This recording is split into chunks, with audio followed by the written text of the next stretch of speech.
Hello বন্ধুরা, সবাই কেমন আছো? আশা করি সবাই খুব ভালো আছো। আমি খুব ভালো আছি। তো আজকে আমি তোমাদের সামনে তুলে ধরবো শিলিগুড়ির খুব সুন্দর একটা পুজো মণ্ডপ। তো যাই হোক, আমি এই মুহূর্তে নামটা ভুলে গেলাম। যাই হোক, আর বলতে পারছি না। তো যে কয়টা দেখেছিলাম সেদিন ঘুরতে গিয়ে, তার মধ্যে এটা সব থেকে মানে খুব ভালো লেগেছে। আর বেশি একটা ঘুরতে পারিনি। জাস্ট অসাধারণ, খুবই সুন্দর হয়েছে পুজোর মণ্ডপ সজ্জা। তো তোমরা পুরো ভিডিওটা একদম দেখবে, খুব ভালো লাগবে। একদম শুরু থেকে শেষ অবধি দেখতে থাকো তোমরা, কেমন? চলো এনজয়। জাস্ট অসাধারণ বন্ধুরা। তোমরা কারা কারা ঘুরতে বেরিয়েছো কালী পুজোতে আমাকে অবশ্যই জানাবে। আমি যাই হোক অনেক ভালো ঘুরলাম এবার কালী পুজোয়, অনেক সুন্দর। তো আগে জানতাম না যে আমাদের শিলিগুড়িতে এরকম কালী পুজো হয়। আর সামনের বারেও আমি ঘুরতে গিয়েছিলাম, তখন থেকে বুঝতে পারছি যে শুধু আমি আগে দুর্গা পুজো দেখতাম। তো কালী পুজোয় না গিয়ে কালী পুজোয় যে ঘুরতে আমি যেতাম না, এগুলো বুঝতে পারতাম না যে কত সুন্দর সুন্দর কালী পুজো হয় আমাদের শিলিগুড়িতে। তো এবারে যেমন দুর্গা পুজোয় যতগুলো আমি ভিড় দেখেছি অনেক সুন্দর হয়েছে, তো তেমনি এবারে কালী পুজোয় যেহেতু আমি ঘুরতে বাগডোগরা, তারপর শিলিগুড়ি তো প্রচুর পরিমাণে কালী পুজো হয়েছে, সুন্দর সুন্দর যা আমি দেখতে পেয়েছি। কিন্তু সব কটা দেখা সম্ভব হয়নি, আর এতগুলো পুজো প্যান্ডেল যে কি আর দেখাবো, তার জন্য দেখতে পাইনি। তো যাই হোক, তো আমি যা যা কয়েকটা দেখেছি তার মধ্যে আমার এটা সবথেকে সুন্দর লাগছে। মনে হয় একদম রিয়েল আমরা এই মন্দিরের মধ্যে আছি। এত ভিড় মানুষের, আর ভিড় বা হবে না কেন, কারণ কাজটা এত সুন্দরভাবে করেছে, এত সুন্দরভাবে ফুটে তুলেছে।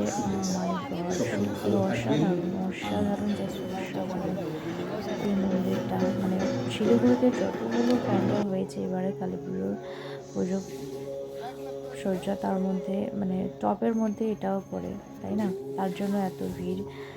তো যাই হোক, এখানে এসে আমার খুবই ভালো লেগেছে, শান্তি পেয়েছি আমি। আর এতটাই ভিড় যে অনেক সাবধানে আবার মানে ভিতরে প্রবেশ করতে হয়েছিল।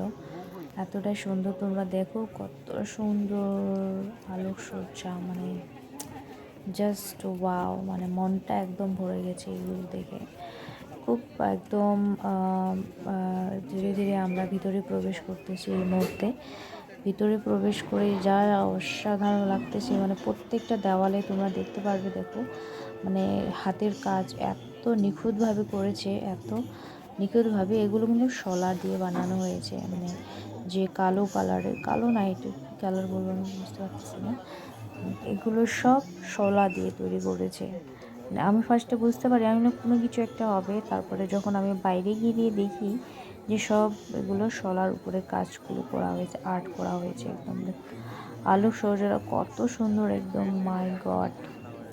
শিব বাবার এখানে, শিব পার্বতী, মানে অনেক দেব দেবতার, দেবী মা, সব কিছু মানে আর্ট করা হয়েছে। হাতের কাজ এতটাই সুন্দর, মানে বলার মতো না। আমি যেটুকু পেয়েছি, কারণ এত ভিড়ের মধ্যে ভিডিও করতে অনেকটা অসুবিধা হয়, আর মানে দাঁড়িয়ে তো থাকাই যাচ্ছিল না, মানে কন্টিনিউ যাও ওখানে একদম।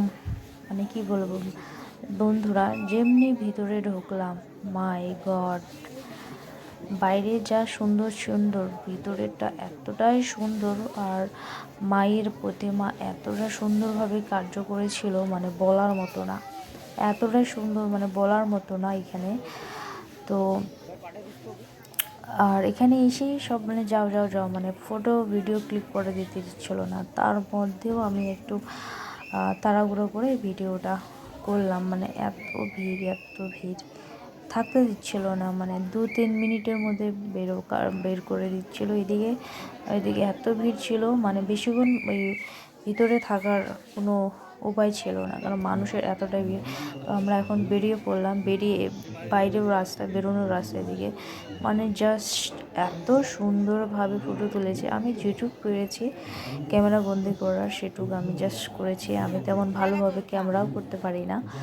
তো তোমরা দেখো জাস্ট, মানে এটা হচ্ছে বাইরের যাওয়ার রাস্তা, আর দিকে দেখতে পাচ্ছ তোমরা লাইন ধরে কতটা একদম বেরোচ্ছে। চলো বন্ধু, আজকে এটুকুই, টাটা বাই বাই, ভালো থেকো।